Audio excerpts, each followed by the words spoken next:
Good morning and welcome to the Good Builder podcast. Today's episode is about the moment a builder and a designer meet. And I really think a builder and designer need to meet and what happens when that relationship works or falls apart. Our guest today is Vicky Cutler, and I had the pleasure of having a very quick chat to her before this podcast. We've never met before, but we had a very quick chat, and she's a very exciting lady with some very exciting things on the go and great points of view. She's the founder and director of her own architecture practice, a registered architect across New South Wales, Queensland, and Victoria, and more than 20 years in residential design. And she might have a little bit of news about other design she does too, which is really cool. She works on new homes, renovations, and extensions, and she sits in the part of the process where decisions are made early that shape everything that follows on site.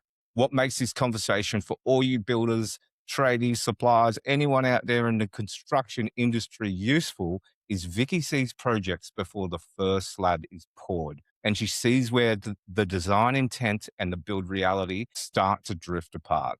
In this episode, we're about to talk about where builders genuinely need help in the design, where the handover between architect and builder breaks down, and what a strong working relationship looks like between these two, the designer and the builder. So it's my absolute pleasure to introduce to you Vicky from Cutler and Co. How are you? Good. Thank you, Aaron. Thank you so much for having me. No problem. Well, like I said, thank you for coming on the podcast, first of all, and then our brief little chat. I had in there, you sort of work across Queensland, New South Wales, and Victoria. And I know this is on a little bit of a different tangent, but just to let everyone know, she is a bit of an international superstar and doing some stuff overseas as well. Yeah. So she's an amazing lady. But yeah, I'd like to just know a little bit about what you're up to, how you got to where you are, Vicky, and what's been going on. Yeah. Well, thank you. Yes. Thank you for the accolades. Nice, all right. Yes, as I said, but we've said 20 years in the industry. I can't believe I'm counting that. But yes, that is from when I was registered. I've done most of my career in Melbourne up until I moved to the Gold Coast. I think come to about fifth year this year. And that's why I'm registered in all three states. I've done work across Victoria, New South Wales, because I'm on the border down in the southern end of the Gold Coast, and now here in Queensland. So I do a variety of projects. Residential is my bread and butter, but like you mentioned, we've been moving into the commercial space recently. Very cool. Motels, sort of apartment refurbs, shop fit outs, and probably, yes, our signature project this year is a boutique resort in Sri Lanka, which we're very proud of. It's still in the concept stages, working with local teams on the ground there. Had to go and visit it. If anyone, at the end of this looks at my website, you can check it out. It's pretty out there. It's something very different, and I'm so excited by it. I'm hoping to do more of that, but it doesn't always come around. That is so cool, Vicky. We're going to put the links below. I unfortunately missed this before the podcast. I wish I would have done my research better and had a look at it, but I'm going to put up the pictures everywhere. I think that's fascinating, Vicky. And like what, working across now the commercial sector and working in the retail sector, do you sort of get a bit of inspiration from the commercial sector, or do you use your learnings from the residential sector? How does that kind of work? Because I'm fascinated with design. I think designers are the coolest people in the world because you guys are, because you make our product sellable in the end, that's kind of thing. True. I mean, without us, there isn't anything to sell, I suppose. Correct. Yeah. And without you guys, there won't be something at the end to sell. So it's both of us. I think I'd like to put I love it. The love on both sides of things. But for us as designers, yes, the residential, I think we were chatting before, there's a lot of heart in residential because it's for someone's house usually, and they're very passionate about it. And there's practicalities, and they've got their brief, but generally things have a certain way of being in a house, if that makes sense. Yes, you can be a little bit creative, but generally things are kitchens, bathrooms, laundries, bedrooms.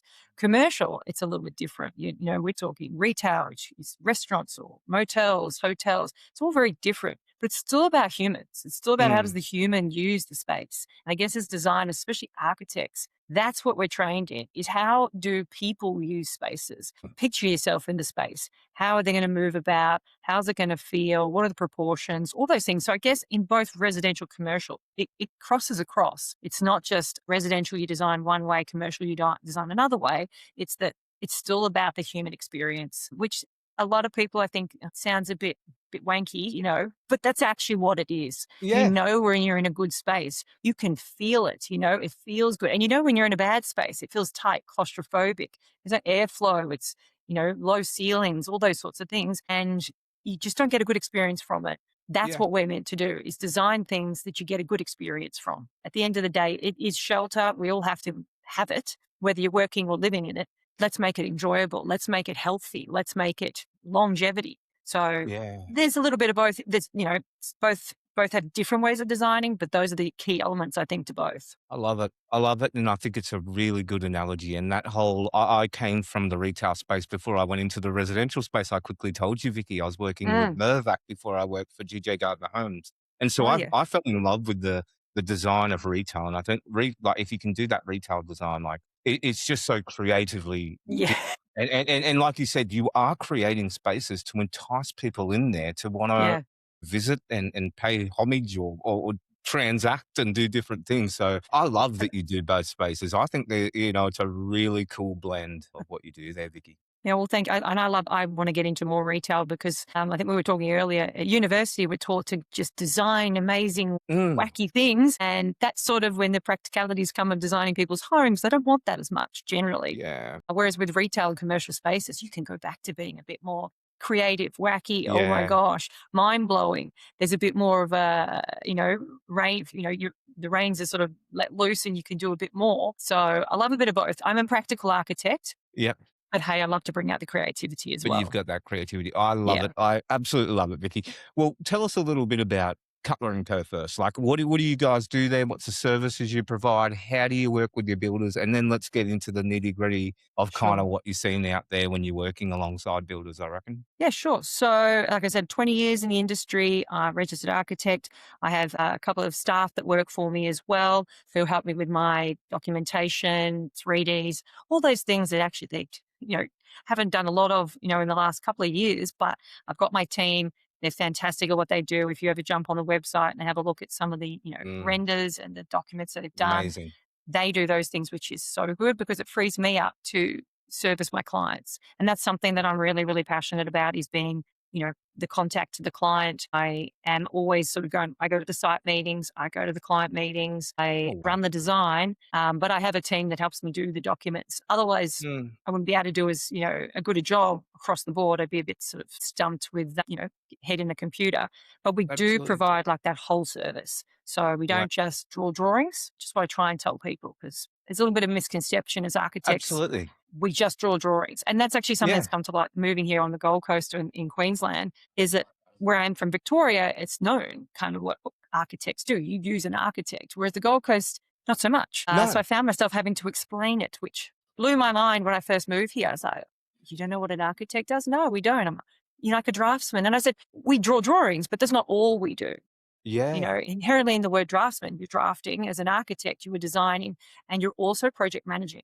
That's kind Yeah. of, I think, the key difference that not many people know, is that we project manage the pre-construction stage. Well, that's what we're supposed to do. Yeah. Know about all architects. So what I do, I take the lead in Wow. from start to construction, and then we hand over to the builder, and then he becomes the lead, and we become the consultant at that point. So Wow. I Love it. like to run it, but I don't like to run it in isolation. I like to Yep. run it with builders. That's something that I'm trying to get out there. And it happened in Victoria, and it's happening a bit more here when I found the right builders that want to work with me. And I Yeah. want to work with them at the start. So we work as like a collaboration from the inception of the project. Literally, I will either get the project through a builder, or I'll know a builder that's in that area that does that work, and we will team up. And then we work through Yeah. the process. And I think it's the only way. I'll get into this, I'm sure, a bit more. Yeah. But Yeah. that's how we run our process, is Yeah. we don't work in isolation. We work with the builder and the consultants all the way through, and we coordinate everything for the client.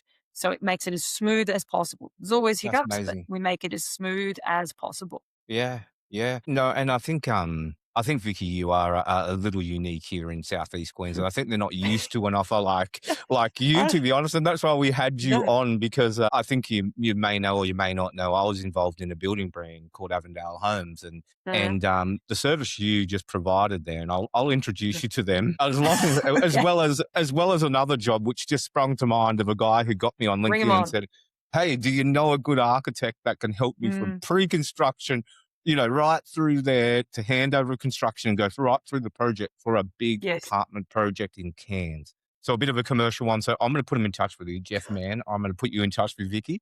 But I will travel for work. It's totally fine. I freaking love it. I love it. But I think thank you for clearing that up, Vicky. And that's why I Mm, wanted to ask you that question mm, because I think traditionally I sometimes think that, Melbourne people are a little bit more sophisticated than we are here in Queensland and things, just a little bit different. I've spent a bit different. of Yeah. time in Melbourne and Yeah. spent a bit of time in Queensland. And I think we're getting better in Queensland and getting Mm. definitely more professional. And I know other states call us the Cowboys and whatever, but we get the job done. It And is a the Wild West.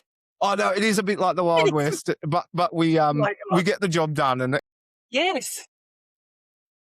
but I think we're getting more There's a lot happening. sophisticated, and the more we learn, the more we interact with people like you, the more builders understand that they can protect themselves at that pre-construction phase. Absolutely. Where I was about to go Absolutely. with that actually was, Mm, Vicky, mm. we when I had Avondale Homes, I remember we went to I think they were a Filipino or Indian mob.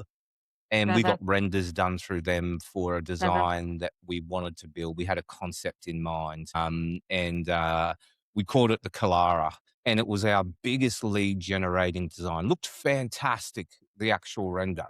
When you Mhm. actually tried to build it, you couldn't. Yeah. And so we disappointed probably Mm.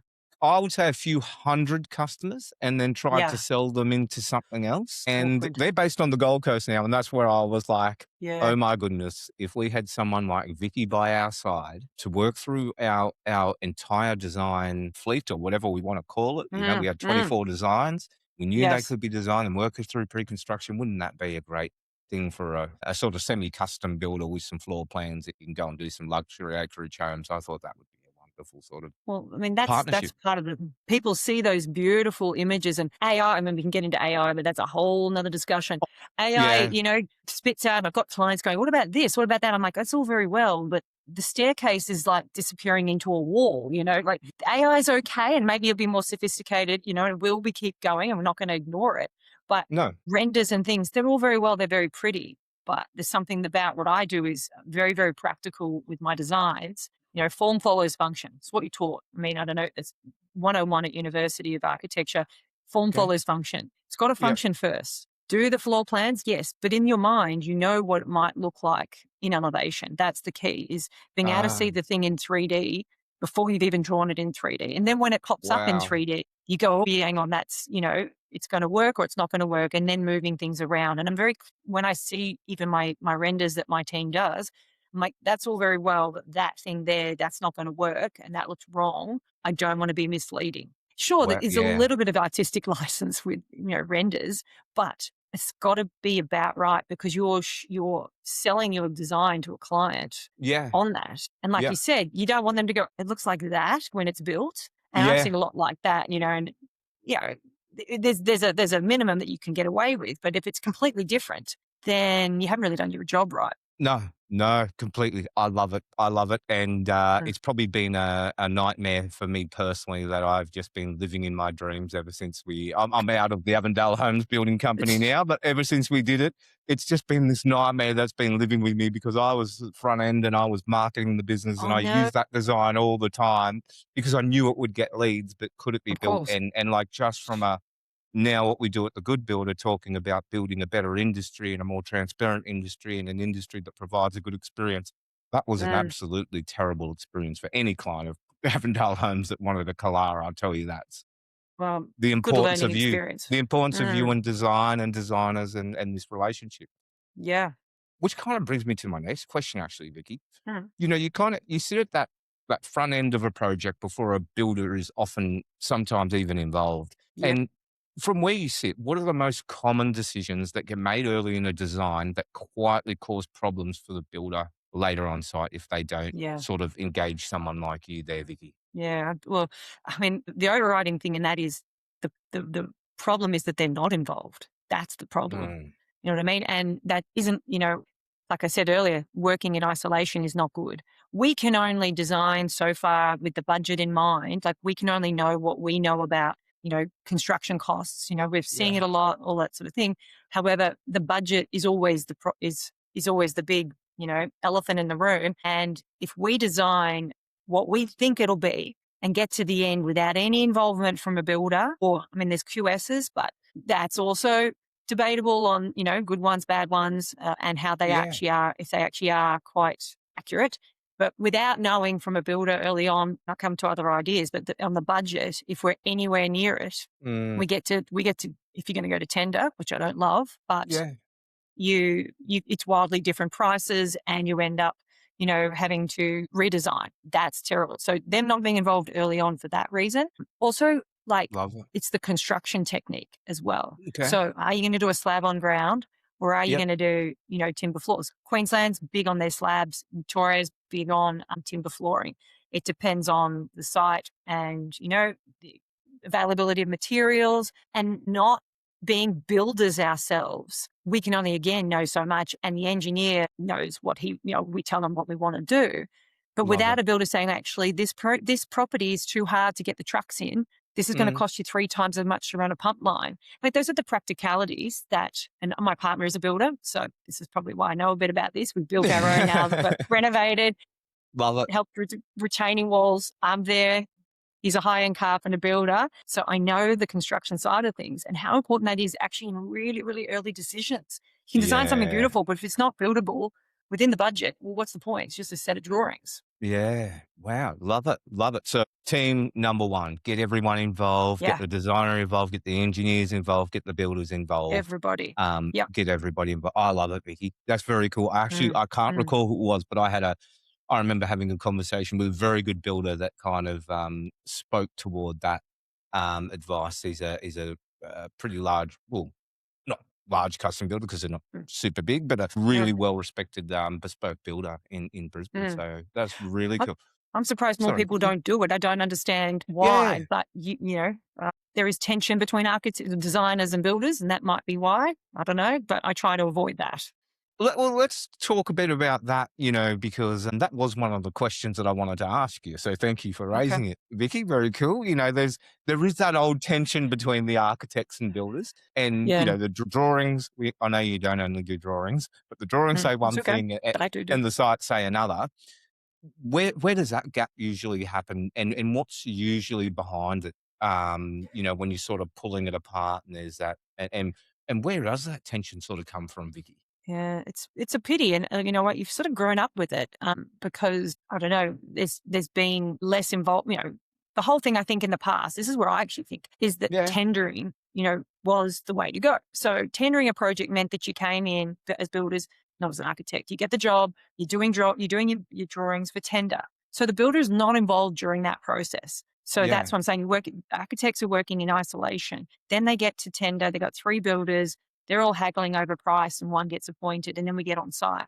But in no point in that stage has the builder had a chance to really discuss with the architect or the client, have you thought about this? Have you thought about that? All they're doing is throwing in prices. And then it gets on Mm, site and suddenly all the cracks start appearing because no one's raised it earlier. What about this? Oh, what about that? And then it looks like the builder is throwing the architect under the bus. So then the yeah. architect gets upset that that builder is sort of undermining them to the client who they built a really good relationship during that. And that's where it just starts to crack. You know what I mean? It's like Yeah. this architect against builder, the client gets stuck in the middle and you end up with this breakdown in collaboration and communication and everybody just it just doesn't end up being a good result for anyone.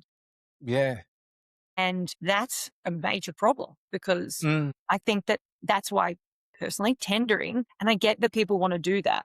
But yeah. recently with the prices so high, which just is what it is, the only way to get to your price is really have a builder during this process. They do a breakdown. You Love know it. what it's going to be. Your architect and your builder are on the same page. They've designed it together.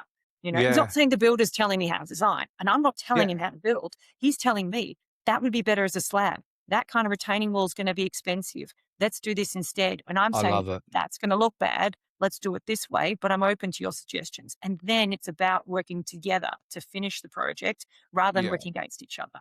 That's Yeah. what I believe, and why I encourage my clients not to tender the project, but to get a builder and get a full breakdown from them. How else are you going to know Yeah. what the actual price is other than just a number on a piece of paper? Yeah. Yeah. I don't think that's your opinion. I think you're totally correct there. Mm, Vicky, I mm, 100% agree with that, isn't it? mm. And I think it's quite interesting you talked about, like, it's not necessarily I don't know how you actually describe it. Like, I know how you described it, but I mean how I Yeah, describe it. Like, it's not actually like a thing. It's almost like I was talking to someone from the QBCC the other day, and I'm going off on a tangent, but they were talking about sure. the how good trades are nowadays, and some of the younger trades aren't as good as some of the old school builders that came through, that are now leaving the industry. Mhm, And I mhm, said, "Why? Why?" And they kinda couldn't explain it, and they're kinda like, "It's just a generational thing." Like, it's just a thing they're doing, so there's mm, a mob of builders at the moment, and they're kinda under pressure, and they're doing it in a certain mm, way, and they bring on an apprentice, and they don't spend the mm. time with the apprentice, and then they let them loose, Yep, and then they haven't got the skills. And you kind of gotta and it's like and they were saying to me, it's like this generational thing where we've gotta educate the next bunch of apprentices or builders absolutely. or these ones now and go, "Hey, this is how you should work with your apprentices." And it's almost like you were saying, Yes. it's like, "This is how you should build a home, and this is how you work with your designer." Now Yeah, everyone it's all start yeah. doing this, you Yeah, know? it's like a new methodology, I guess, and that's something I'm Yeah, really working hard to work I with love builders, it. and I've got a number that are keen. They're like, "Yeah, this is great because it gets them in early. Yeah, They get to control it and do it the way they wanna do it, yeah, within reason. I still do the design, and they're guaranteed the project." Well, yeah, client could tender it at the 11th hour, but we strongly discourage that. But pretty much yeah, it's a win-win situation. And I do encourage those builders that work with me in the process to charge for their time, because I'm sure yeah, builders are listening right now going, well, hang on a minute. I've got plenty of stuff to do. I'm not giving up my time in that pre-construction, which could be up to 6 months, 9 months, depending on the project. But I always encourage them, everyone should get paid for their time. You charge for your time like another consultant. You're wow. just another. You're a consultant. That sounds awful saying Yeah, just another, but so you they're are. getting paid in You're pre-construction. that get paid in pre-construction for site meetings, client Love it. meetings, early costings if you're doing something more than just writing it on an Wow. envelope, and then get charged, because I know a lot of builders now are charging for tendering or for costings, and they should, Yeah, because there's a lot of time involved in that, and yeah. there's a lot of clients and designers who just go out to builders just to get a check cost, and it's just not fair. Yeah, yeah. I love it. Absolutely love it, Vicky. I think that is going to solve a lot of just the industry reputation thing from Yeah. that standpoint. And when the actual experience happens and all that stuff, and just Mm. for the builder, just to not have those headaches of getting on site and going, okay, how the hell are we actually going to do this? And this Yeah. is what it actually takes. They already know, you know what I mean? Yeah, they already know. It's just Mhm. communication, is it, and working as a team, as an industry Mm. once again, and we talk about that a little bit Yeah. on the Good Builder. So I love what you're all about, Vicky. It's so cool. So you do a lot in terms of all the services you provide. You've got the full gamut of services for a builder. Mhm. Where do you think builders actually need an architect the most? I know that might Well, be a harder one. no, no. There's a lot of, well, I mean, obviously starting we do design, but then if you say a builder needs us, like there's a number of different stages, but really during the construction, I know a lot of builders might disagree, and it's something I found a bit different here on the Gold Coast or in Queensland, is that builders aren't, because I think a lot of designers give up the project once they've finished the drawings, and they Yeah. just go, then you go, off you go, Yep. and they don't want to know about it. Whereas as Yep. an architect, I'm used to being involved during construction. Now, I'm not coming to hold your hand. I actually don't do contract admin. I know a lot of architects in Melbourne do contract admin. I Wow. don't do that. That's a level of service sort of not really that we provide. I Mm. feel like the good builders can do that. They don't Yep. really need overseeing them. I've never needed to do that with my builders. They've always been great. That's why I only align myself with good builders, not ones that need me looking over their shoulder. Love it. But I do Yeah. construction assistance is what I call. And that's Very cool. coming out to site on a regular basis, meeting with them, checking on some, details, drawings, where you're having any issues, what are you seeing?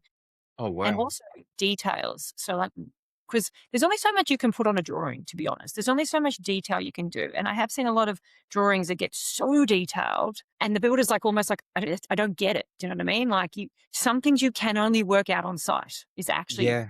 opinion. And I need to be there to go, how's that, detail, that roof line detail going to work with that? It's going to work with that. And it's like problem solving it through. Love it. Sometimes, services coordination on site. There's only so much you can do. Again, you can draw it on the drawing, but it just potentially has just a little bit of a tweak. And maybe the design has to be tweaked. And I don't want the builder going rogue and building something which has happened. And I've gotten out there at the end of the project and the massive eyesore. Mm. He didn't pick up the phone and ring me and ask me because he didn't think he could. Whereas you can, you know what I mean? That's why we do what we do. That's why we're involved. Now, clients sometimes don't want to pay us, but I'll do it on hourly rate if they don't want to keep us on retainer. But your best bet is on retainer because you're going to get to the end quicker, faster, more efficiently, and get the design you pay for. Otherwise, the builders would go, I don't know, I'll just make it up. And I'm not saying they don't know how to do it. They do, but I know a lot will just look for the easiest and the practical way when there might be a similar way, a little bit more work, but will look better. And it's sometimes working that out together. That's when I think we add the most value after the drawings are done. Yeah, this is so refreshing. I actually didn't know that I'm a Queenslander and working in the Queensland building industry. I didn't know we work, as you talked about Queenslanders and we're a bit of cowboys. I didn't know you could work with you in that way, Vicky. And oh my gosh, as you were talking, it just brought back again. I'm not trying to relive any of my building days. I'd rather leave them behind me. I was going to say, don't let it trigger you. You're getting triggered here. No. But you nearly did. You nearly did, Vicky. When you were talking about like looking at a detail and how we're going to do it, I remember turning up to a few of the Avondale homes and staring at them and going, that doesn't look like that. And then the client coming on and going, is that where the downpipe's going to be? Right, the front, right there. Is that, it is. Oh, well, it's there. That's triggering to me. The you just kind of go, oh my, yeah, it's there. And they're asking, is that where it's going to be? Well, if you can see it there, it's kind of there. I don't know what to do. Yeah. What do you want me to say? Yeah, so I think and as you're talking, we're very close with a few builder coach communities that kind of preach a few different things, such as the pack process, pre-construction as a cost, and those sorts of things. And I know a lot of those guys. They preach about working with architects and things, but they're looking for someone. They're here in Southeast Queensland, so I'll make a few intros after this because they're gonna love what you're about because they talk about it a lot, but I don't know if they're actually. A lot of them aren't practicing it in the real world. They know it's the thing to do. I don't think they've found the person to do it with. So, well, that's right. Very cool. I'm just surprised. I'm surprised there aren't more of us. Maybe we'll educate the architects as well. Yeah. Oh, in Queensland, I think so. Yeah. Again, we're a little behind. That's all right. Up here, but we're good. And the good builder goes all around Australia, so I'm sure the other states will be having a bit of a laugh at me right now. But anyway, actually, I wanted to have a quick little chat on renders, actually, and the importance of a good render, if you didn't mind. Sure. So that's a service you provide, Vicky? Yes, 100%. We do it on all our projects. Yep. For me, and you've got to get the right render, as Vicky expressed earlier. Don't do what I did and produce a render you can't build. So it's good to work with someone like Vicky. But I find that as one of the most and I'm not trying to bring what you do down to a basic level, but it is the most basic thing and fundamental thing a builder should do and have on their website and put out through their socials. But I find a lot of them don't do it, Vicky. Like they don't get good renders.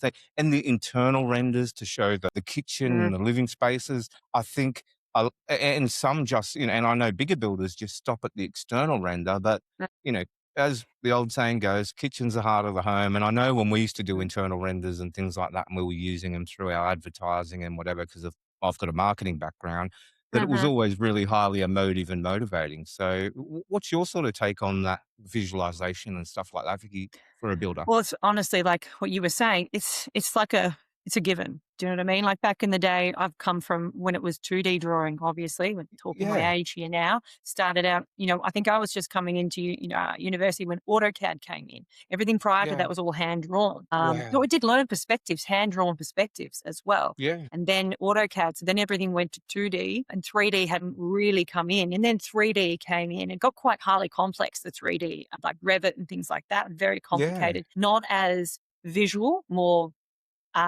technical drawings. And then things like SketchUp came in, which has been fantastic because that was such a cheap version of doing really quick, 3D models. And suddenly that became all the rage. And that was really, really good, but a bit cartoon-like, you know what I mean? Like it really wasn't realistic. And now here we are with, full 3D renders that are almost lifelike. And then the next thing we're doing in-house is looking into animation as well. Oh, I'm going to be a cinematographer soon, I swear. With all the I love it. So you can do. How do you do it? What are you doing there, Vicky, in that? So you can look into a couple of different programs. So Lumion is the one that my team uses at the moment. That's like a still 3D renders. So if you look on our website, we use Lumion. Personally, I don't know how to use it.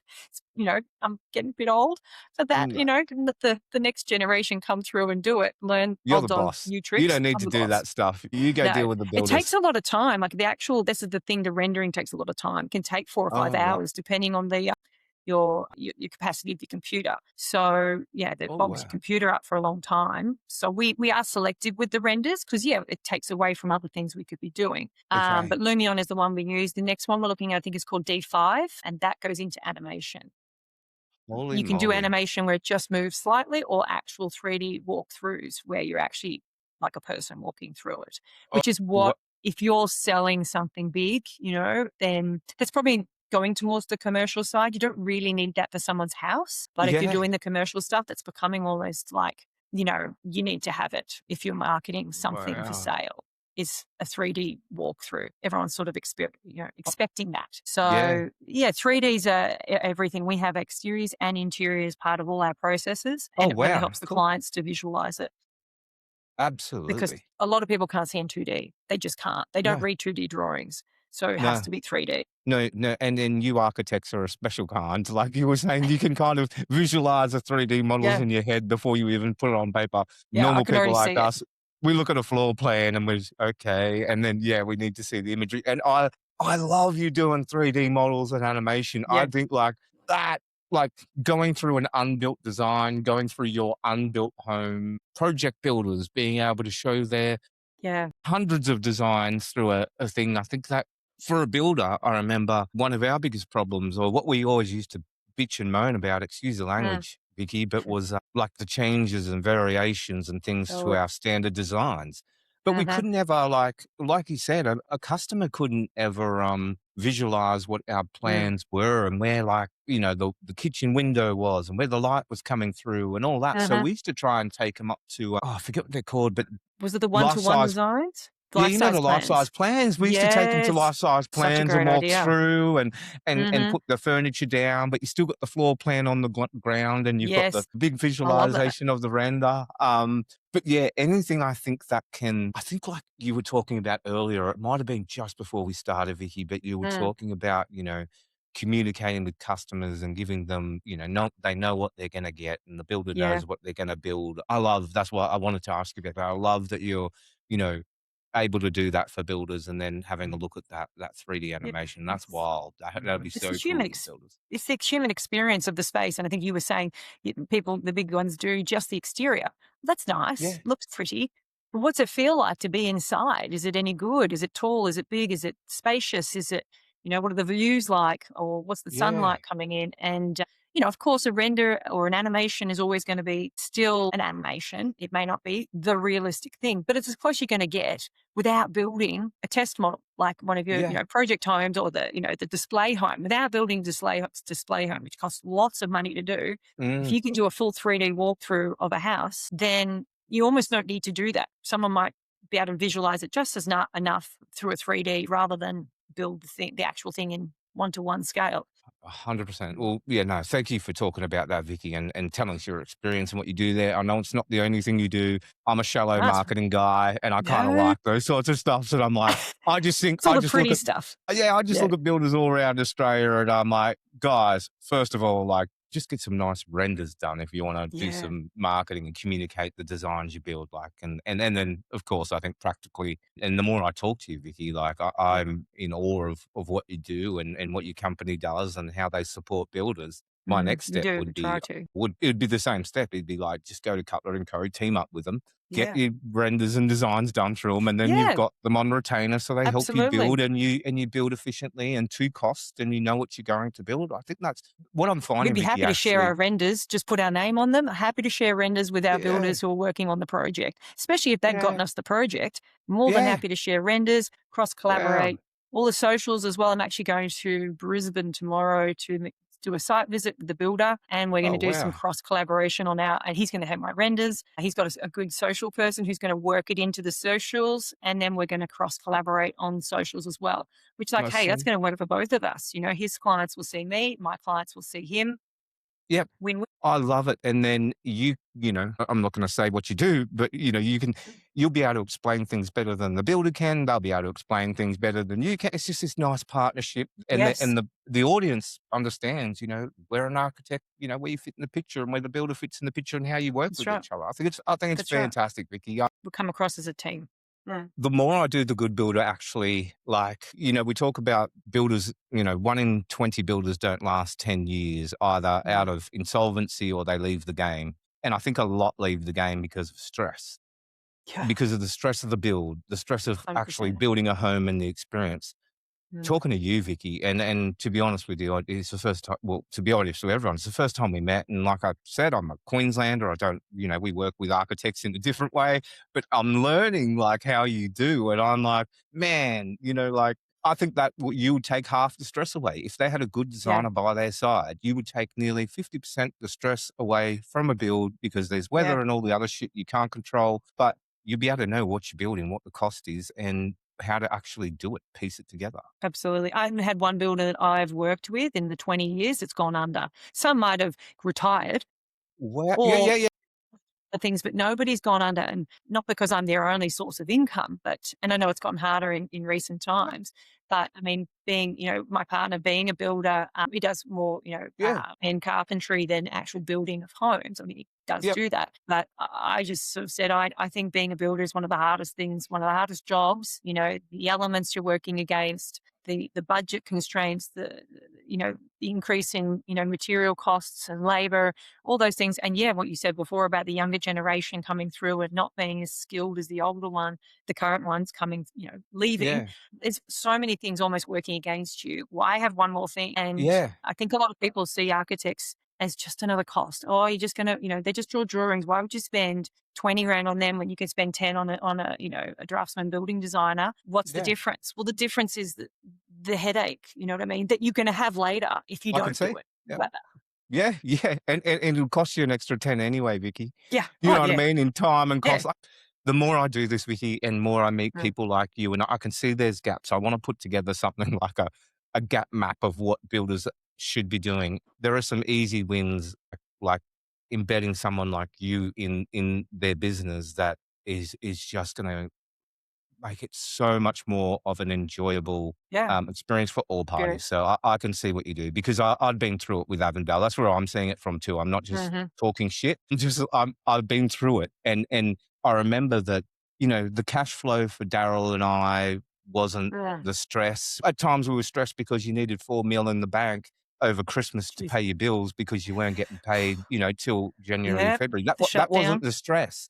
The stuff that really shit us was when Mm. we couldn't build it, or the cost went up because we didn't, have the right plans and the drawings, or mistakes Mm. were made, or we didn't have someone by our side. And like I said, we come up to we take a client, we spend $1.8 million on our home, Mm. and they come in and go, the Ugh. render, Doesn't look what's like that. this? Ooh. Yeah. That's what broke our hearts, and that's what got me Mm. out of the game. That's what got me Yeah. so stressed that I was like, I want to be out of building because Mm. if I can't figure out how to be a good builder and deliver a good product, then I'm going to go start the good builder and try and find out how and tell How to do everybody. it. That's how it Well, all I came like about, that. Vicky. Yeah, really Yeah, I love interesting. that. I But mean, you, I got to do it if only if you're enjoying it. Do you know what I mean? Like, what's the point in producing something that you don't like and that's causing you stress, and mm, causing you sort of not to sleep at night, that you just can't put your name to it because you think, yeah. what am I doing here? Yeah. No, I can see that's that. how it was. I love it, Vicky. Uh, No, and I can see how you feel that gap. Very, very, very cool. Well, the other thing is you talk about working, and you've worked with a lot of builders. What is a sort of good working relationship? Like, what's a typical working mm. week or working day with a builder, or a good working relationship with a builder look like, Vicky, from So, like, even for example, I met with builders at a client meeting yesterday, and I called the builder to come to the meeting and the engineer because we just needed to nut some things out. And it was just great yeah, because this builder and I, we just click. It's almost like we finish each other's sentences. He's also from Victoria originally and moved up here. yeah, So we've cool. already got that mentality of what we expect. Like, nah, there are no steps. We're all going to have flush finishes. Everything has to be millimeter perfect, Wow. all this. And he's on that same page. So for me, obviously, I need to find builders that want to go that extra mile, and it's not even making it harder. It's thinking about it. We're talking about the floor finishes, right? We've got to make sure everything's flush because, if you're going to do something right, let's think about it now, get it done, and just bouncing off ideas and saying, especially if I've worked on them before. Do you remember that detail? We did that. Let's do that again. Oh, yep, yep, I get that. Talk to him about the plumbing. Should we move the toilet where it's proposed because Love there's a it. step down here that would work. He goes, no, actually, still going to have to cut more concrete. And I'm like, all right, cool. So it's sort of just like bouncing the ideas of, I've got ideas of my design, why we want to do it. Is that going to work from buildability? He goes, doesn't really matter. Do what you want to do, make it look good. I'll make it work. Bang. Client's happy. Yeah, wow. Yeah. And again, it just demonstrates how it works, doesn't it, Vicky? How Like, it should just work. how it should work. How it should Just work. so And I'm much surprised easier. you're saying it doesn't, that not many people do this. It's not rocket science, is it? It's everybody getting in a room and making Mm. decisions together, but not also having an ego. I think that's just thinking about another reason is neither having too much of an ego to not listen to the other person. That's when it doesn't work. I have seen some builders who either have something perhaps against architects, that whole tension. Yep. Don't know if it's a female thing as well. There's also that can Yeah. sometimes be brought into it. There's old school Yeah. builders, Yeah. don't think I know what I'm talking about, probably look at me and think, oh, she's just an interior designer. Mm. We do that, by the way, but I know my stuff and I sometimes Yeah. have to, Oh, I hell always yeah. say, justify myself a little bit sometimes with my verbal and with my drawings, but it's working with builders who don't have that ego and want to collaborate, want to come up with the solutions. And the architect and the builder both have to do that. One can't Yeah. do it without the other. You can't have an architect who goes, nah, I want this. You work it out. You make it Yeah. work. It's like, I want this. How do we make it work? Is it doable? Yeah. Is it going to blow the budget? Because that's another thing. A lot of architects don't care about the budget. I've heard this from builders. They just do Yeah. some drawings. They're told they've got $1 million or something to spend. It comes back at 1.7 or, something ridiculous, something Yeah. way over. And they will not change it. They just expect the builder to just make it work. I'm not like that. That's me not doing my job correctly. If I'm Yeah. massively over budget, then I've done something wrong. I'm not perfect, Wow. but that's why if I have a builder along the way, I can get as close to it as possible. And we can work Yeah. as a team and go, we're getting over budget here. Let's raise the issue with the client now and rein it back in, or give them the opportunity to find some more money. Yeah. I tell you what, one of our best guests, Peter Wood from Avid Property, and he's been in a building game 50 years. He's the head of Villa World for Avid. Amazing guy with so much trust in the industry and stuff like that. And I asked him what makes a good builder, and he said to me, Mm. someone that leaves the ego at the door. There you That was go. part I of it. like that. And I loved when you said that because Yeah. ever since he said that, that was in November last year, I've been thinking about it Mm. all. And I think about, I don't want to go back into it, but you think about the builders Mm. that go down and 1 in 20 Yeah. builders and stress or insolvency, Sad. not retirement, like you said, or your guys go through and then retire, which is great, Yeah. and probably sell their business for some money and go live the good life, Hopefully, which is fantastic. made I some. hope so. Yep. That's what we hope. But, it's completely true. And I think that ego plays a lot Mm. into those that shut down their businesses due to stress because you think you can Yeah. do it better than anybody else. So you take Hmm. everything on. And then when Yeah. you take everything on, like, where do you go? Like, no one can do everything. No, And especially in a building 100%. business, there's too much to be across, hey, Vicky, Yeah, I agree. And it's the same you with know? me. Obviously, I don't do all my documents. I used to, There you obviously. go. but you can't do everything. And if you do, you spread yourself too thin and you end up Mm, doing everything a bit mediocre. And that's probably yeah, why these, and for me, I don't have as many overheads or many as a builder. There's a lot more money running through that, through projects and other, trades and everything. And one small thing can be a dominoes effect. I understand that. But if you're on the tools, which a lot are, which is good, but it also means you can't be probably in the office unless you've got people doing stuff. So yeah, I'd highly recommend all builders have at least somebody, even if you've got a VA or someone like that helping you, because yeah, I feel cool. like at the end of the day, my partner's a builder. I know he's exhausted. Last thing he wants to do is get on the computer and do work. But You yeah, might have to, occasionally. But if you've got someone helping you, sometimes it wives. That's actually sometimes the best builders. And a lot of builders are a husband and wife team. I oh get along yeah, with the wife and we talk and bounce off the background stuff. And then I talk to the husband and we talk about the practical stuff. So it's like we're a whole little team, and that's a good way yeah, we come to clients. Again, leaving that ego. We're working together, not against each other. The ego's yeah, really everything, honestly. If you're yeah. too proud to ask for help or work with other people, it's not going to last long. 100%. I love it, Vicky. To your point around husband and wife builders, and it just Uh, you've sprung a lot to my mind as I'm talking to you all the time. But GJ Gardner, when I was in my GJ Gardner days, our best mhm. franchisees were the mum and dad teams, and Yeah. always when you have a look at where the work was actually happening, it was always the wife in the background getting the job done and keeping that operation on the road and making the good Yeah. decisions. And the husband might like tinkering around on the tool, so he's out there, but everything else was kind of happening in Happening in the there, which I think background. is great. Like, and they were well, we had our own designer in house one there, so they were working with the designer and things like that. But most Yeah. builders don't have that luxury and No. Builders who have a wife that builders who have a wife in the business. And look, I think it's kind of good that my partner and I slightly, I run my business, he does his thing. yeah, We renovate our own homes because you can work too much together. yeah, yeah, But if yeah, if you're a husband and wife that can work together well, and I've got a number of builders who do that, it's fantastic. It's also really good once the client gets involved because it's often especially residential, a husband and wife in a residential project. And yeah, I'll be honest, sometimes the wives don't feel like they are being sometimes heard by yeah, the husband or the male, their side of it. The wife definitely, is there. And that's sometimes where I come in as well as the female architect. The wife feels heard yeah, but I never ever, that's another thing I know, tangent, never ignore the male side as well.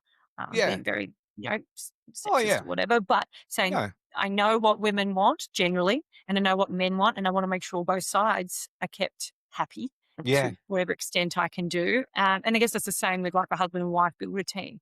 I know what the husband builder who's out there, stereotyping, but it's usually what it is, and the wife, yeah, yep, in the background. If I can help both, we're all going to move forwards. We're all oh going forwards yeah, yep, together. And then we'll have repeat work. That's the one last thing, sorry, is that yeah, the reason I why I love it, work so hard on my builder relationships is I'm more likely to get repeat work out of a builder than I am that client.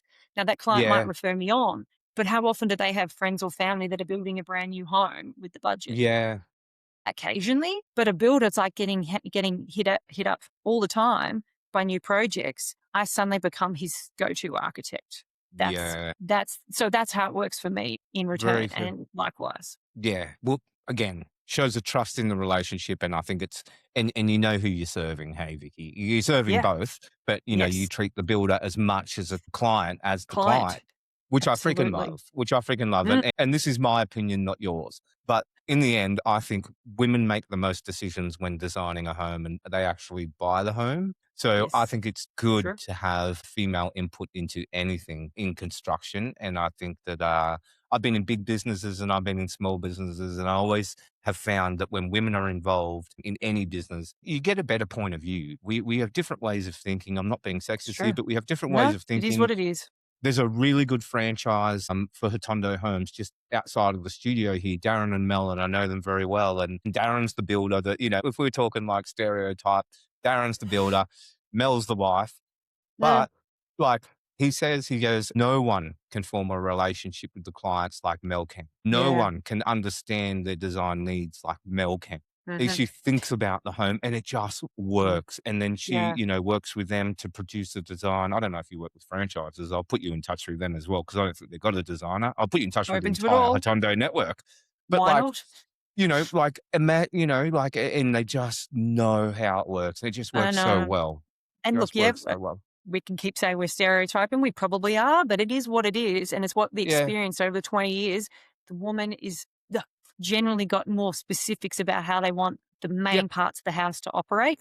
Just drop Yep. my AirPod. And the husband has, I'm going to say it's usually the garage or the outside areas and things like that. But it's listening to both sides and hearing Yeah. both sides and understanding, but also coming up with ideas for both sides, Yeah.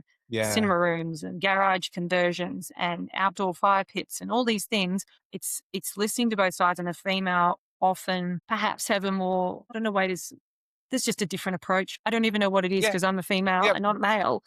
Yeah. And it A is less what it is. Sometimes I think a less emotional approach in terms of anger and frustration from a builder. I saw that when I was in Oh, yeah. Avondale. I shouldn't say this, but I love Daryl, but Daryl was an aggressive kind of builder kind of guy. Right. And I'm a bit of a softer guy. And then we had a few ladies in the office, but we always knew when we needed to calm down and understand Mm. the client, we wouldn't send Daryl in. And we would send Poor me in, Daryl. or we'd send, Yeah. sorry, Daryl, he'll listen to this, or we'd send, one of the girls in, but like they just have Yeah. a better way and they take more Mm. time to understand. And I think to your point, there was a level of ego that Daryl needed to leave at the door because he'd been building for so long and thought he Yeah. knew a lot of it. But like you don't sometimes understand, the client and what's How you really come needed. across, perhaps. Exactly. So I'm with you. Actually, I've got a question around this because I think you're a wonderful woman in construction, Vicky. Like, I want to have you back on, and we'll stick close to you and do some articles and things with you. It'd be amazing. But I wanted to ask you around women in construction. We haven't asked this question Mm. for a little while on the podcast because Mm. we went hard at it and we kind of talked about it a lot, and we talked about it with the same sort of people. But because we've just Yeah. met, what is the state of like women in construction right now in terms of how do you feel it's sort of going, Vicky? How can builders do better? How can we do better as an industry? I've got a Mm. strong stance on this as well. So Mm. is it good out there, or what do you see? Look, obviously Queensland is a little different from Melbourne Yeah, because Queensland there's a lot of older generation builders yeah, who are literally from that era here, probably where there were probably no female yeah, involvement at yeah, all. You know what I a mean? lot. It's basically all draftsmen, building designers, and they are 99% men's from what I've gathered. I've seen a number of them around the coast or come across Yeah, their work, and nothing wrong. It's all men, all men, all men. Victoria, very different. I mean, that's recently 50-50. And I actually even looked up, and if I'm talking about architecture, I actually looked up the number of registered architects in Queensland, or maybe the Gold Coast area. I think I just did the yeah, yeah, Gold yeah. Coast. And it was only about 30% were registered female architects. The rest were Yeah, men. wow. Whereas in Victoria, I'd say it's got to be at least 50-50. I didn't do Mm, the numbers. There's a lot more. It's just a different demographic. So from a designer's point of view, there is a bit of pushback. I know I tried to reach out to a number of builders early on and kind of got a bit scoffed at, like, oh no, yeah, we don't need an architect. And a few that I didn't feel as easy to go and talk to. yeah, That's sort of a bit chauvinistic yeah, energy. yeah, yeah, yeah. But, obviously they didn't, and, we didn't give each other a lot of time. It sort of didn't happen. Then I think the women in actual construction, obviously there's not many on building sites. No. It is male dominated. There's a physical element to that. Also just an interest for women to be on building sites. I think it's changing a little bit, Yeah, and probably a good thing if I think women have an attention to detail that some men don't. And then women in offices, probably that's where the best part of women in construction, I think, as you yeah, just mentioned, that support system, the women doing the detail work, the client connection, and being sort of that support system, I think is invaluable, because totally male dominated is not a good thing, because no. it's too much testosterone perhaps. There is. And bit of butting heads with designers. I think actually male designers and male builders, in my opinion, often butt heads more potentially than a female, because the male Wow. builders can't Yeah, really say potentially what they would say to a male architect. Not that I ever caused that, but yeah, I could imagine, I think they curb themselves a little bit and just, yeah, as you say, check themselves a little bit, which means we can yeah, all have a civil conversation without it ending up, in shouting match at each other, which doesn't help anybody. No. I'm being honest here. No, I love it. No, thank you so much for being honest and raw. And this is what we're about. Like, I agree with you. I've worked in Melbourne. I've worked in Sydney. I've worked in Queensland. I've worked in New Zealand. And I kind of see Queensland a little bit. I love Queensland and I love the Queensland construction industry, but it feels like you come back into like 4X, the 80s, you know, 4X. kind 4X is of footy shorts, shorts and stuff like that. And I'll tell you what's really funny, Vicky, about why I believe it's true is that when I worked at GJ Gardner Homes, we had a master franchise structure. And so there was a master franchisor for Queensland, a master franchisor for New South Wales, a master franchisor for Victoria.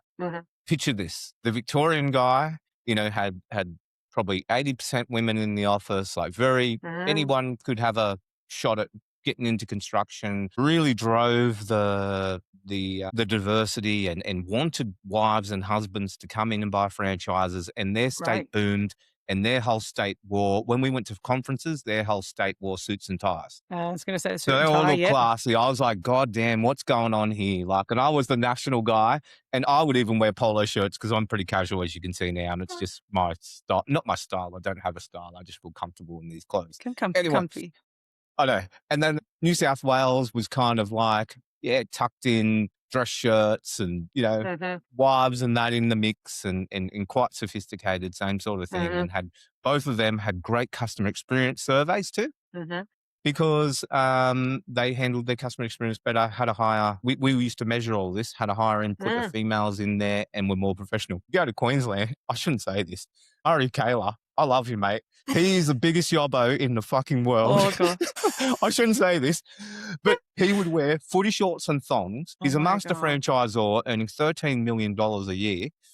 So, footy shorts, thongs, turn up to work 2 days a week. She'll be right. Whatever. Didn't really participate in the franchise marketing discussions and like what we're going to do. I'll go along with what everyone else does. And that kind of sets the scene, I feel, a little bit for Queensland. We're a bit more sophisticated than that, and I am over embellishing it a touch. No, but there's still a bit of that. There's still a bit of that for sure. But there is still a little bit of that. And I think we've got to, in a way, I don't want us to lose the charm in Queensland. No. We get listened to Australia, right? I love the funny charm and the Aussiness of it all and things like that.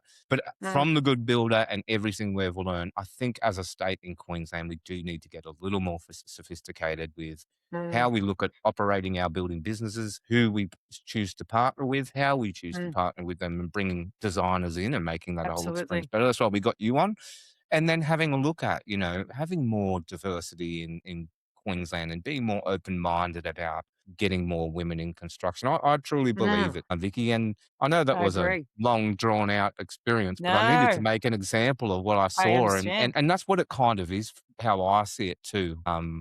And I do see women get shut down a little bit in Queensland. It breaks my heart. I'm like, just listen, guys. Like, give them a chance. Let them talk. Stop thinking you know everything, because we wouldn't be in the position we are if you did too. We're not in a great position as an industry. I'm not being negative, but we're not killing it, when you have a look at everything. Well, I think what you're saying before is it does need to change. It needs to get with the times, because especially here on the Gold Coast, a number of people, obviously people coming into state, internationally, we are on the map at the moment. Yeah. And the Olympics is coming, all those things, they're coming. You know what I mean? Whether you like it or not, it's coming. And if we don't raise our standards to meet what the rest of the world is, or the rest of the country is doing, then it's going to be a mess. Yeah. So, and people will come in and take over. And I'm sorry to say that, but it happens. If you're not pulling your socks up and doing good building, good processes, showing that you are up with the times, with the programs, the resources, the diversity, I guess, as well. I know, there's no force on that, but it helps. It does. Even if you don't think it does, then you're going to be left behind. You just will. And someone will come in and sweep pull the rug out from underneath you and take it over. And, it's not going to be, it might end up being your fault if you haven't started now. Thinking about it, preparing for it, and getting, pulling your socks up, basically. I'm with you, Vicky. I think I sometimes think about Sumitomo Forestry and how they bought Plantation and Henley and Metricon now own 51% of Metricon homes. We have Japanese businesses coming in, buying our building businesses because they think they can do it better. Like Wow.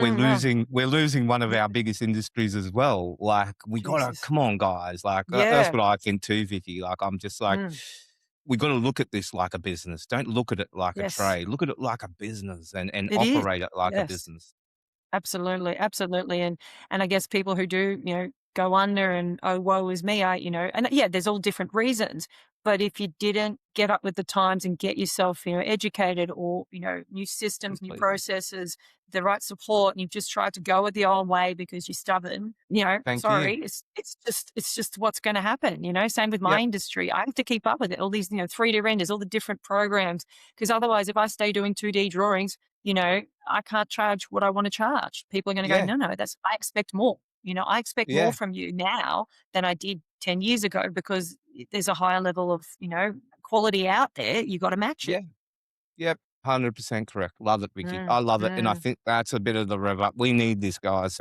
yeah. I'm sorry that your podcast turned into, I don't know what it was, but like, I just really respect what you're about, Vicky. And I felt Mm, comfortable asking that question. I was like, you know your stuff, and it's really cool that you were able to give your point of view. And yeah, mm, I fully support it. And so do our community at the Good Builders. This is what we're all about. And hadn't asked mm. that question for a while. So, No, and look, yeah, I think that's we could probably do why better. was keen to come on because of probably the name, The Good Builder, which just resonates Yeah, with me. That's who I want to work with, yeah, only good builders. How about that? I mean, I know maybe I love it. that's being Nah, specific, but actually it is because it's I good. want to put my name to, this is the thing, I want to put my name to good work, good clients, good builders. Those are the three Love it. things that I want to do. Why Yep. wouldn't you?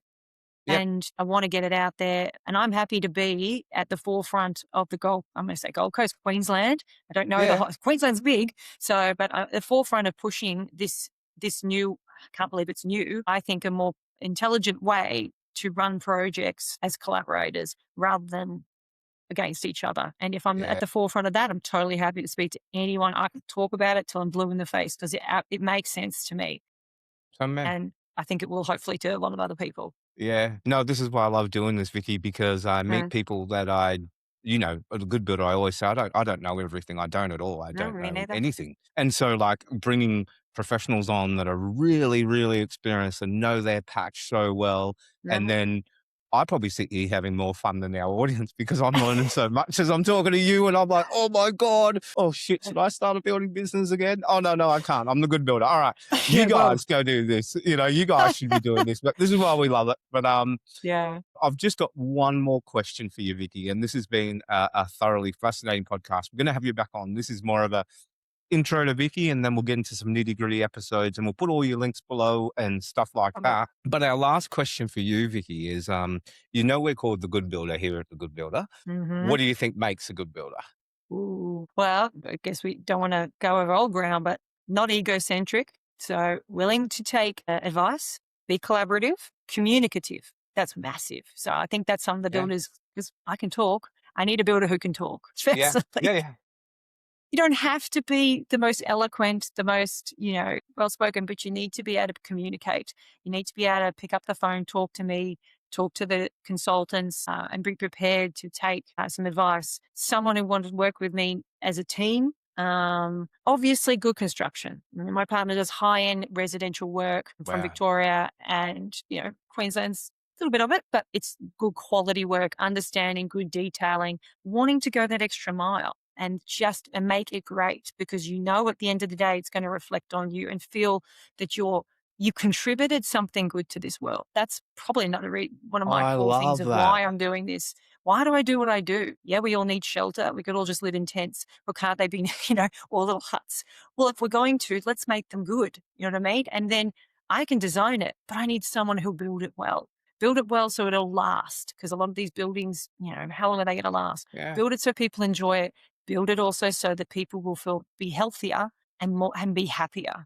Because a good hand, and that sounds a bit existential, but you think no, about no, it. When you're in a beautiful place, whether it's your home, your place of work, study, whatever, if you enjoy it and you feel good and you want to be there, apart from other things going in your life, that at least is one less thing you have to worry about, and it'll make you happier, make you healthier. Natural light, ventilation, orientation, all that kind of stuff. It sounds silly, but there's a reason for it. It's not just there for, for the sake of it. It actually matters. And I want to find builders that want to know that too and do good things. That's what a good builder is, I think. Oh, that was one of the coolest answers we've ever had. A little bit more on the creative side of things, a bit more woo-woo. A little bit, but got to come from a different angle. Oh, you do, and we forget that. Like you said two things, which like I just went, oh, that's amazing. Like you went, one, you said, be proud of the ones that your why. You're contributing something good to this community, to the society, to this world. You said that, and like I used to. I don't mean talk about me, but when we had the old building company, I remember we would hand over a home, and I shouldn't say his name again, but Daryl would just kind of go, "Poor Daryl." Oh no, it's there we go, just another home. And I'd be like, what? Like, someone's have a look at what we created. And I'd be so amped on the day. I'd get there 2 hours early. I'd be sweeping the driveway. Didn't care if it was Saturday, Sunday morning in the rain. I'd be doing whatever. And I'd be like, oh. And he'd come on and go, oh, yeah, there's your keys. He'd go, see you later. I'd be like, oh, my God. And we're not selling a widget. We're not selling like a fidget spinner. Like, we're selling a home, man. Someone's going to live in it. Yeah, like you said that, and I thought that was so cool. And then the ego thing, the whole thing around the support, the ego, everything that goes along with that. I just think, as we talked about in the podcast, Vicky, that one of the number one things builders should do, if you want to be a good builder, particularly, and you're geared that way, like really have a look at teaming up with a designer like Vicky. Put that ego aside. Work with an architect, a really good one. We'll put all the links below, as I said, and just get out of the way where you need to get out of the way and get in the way when you need to get in the way, but collaborate, like you said, and we're just going to get a better result. We're not scary. We're not scary. Well, I'm not scary. I don't think I am. I try not to be. I think a lot of people think they come to an architect, it might be a bit scary. They might be a bit, intimidated or something. I'm not sure, actually.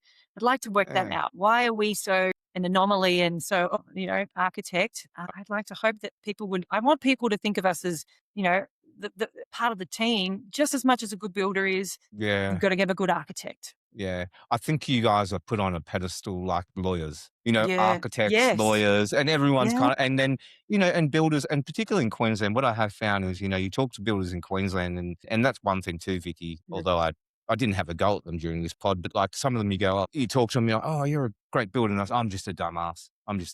Can't read or write. No. I spoke with one that said that to me yesterday. He goes, I can't read or write. I'm just a dumbass. And I'm like, wait don't say that about yourself. It's awful. No, you're not, dude. So what I think is they do get intimidated. And then when as we talked about, maybe I'm getting into a psychologist here because I'm sitting on the couch, but then when you work with them, Vicky, they might feel defensive and like, oh, I've got to not feel like I'm dumb. I've got to not, I've got to fight back, or I've got to be defensive about a decision. I think and that all comes back to ego. That's ego. That's the ego. Leave it at the door. You know what you know. I know what I know, and I'm not gonna throw you under the bus because you didn't know or point it out or something. It's like, okay, let's work this out together because maybe I don't know either. Let's just not tell the client yet. Let's work it out first, and then we'll tell the client once we've worked it out. That's my big thing. If it's a problem, let's work it out together.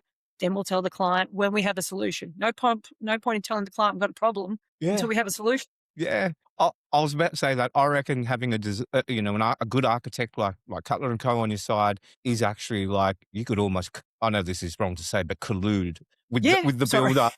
Clients aren't listening. Yeah. You can absolutely. Hopefully, you have that communication, work things out before you get to the client, and then it just works for everybody. That's right. And you could say colluding, but it's collaborating for the client's benefit. And what they don't know sometimes is better because there's enough stress going on. They don't need to know there's a problem sometimes. Let's work it out and then move on. You know what I mean? It's unless there's a price.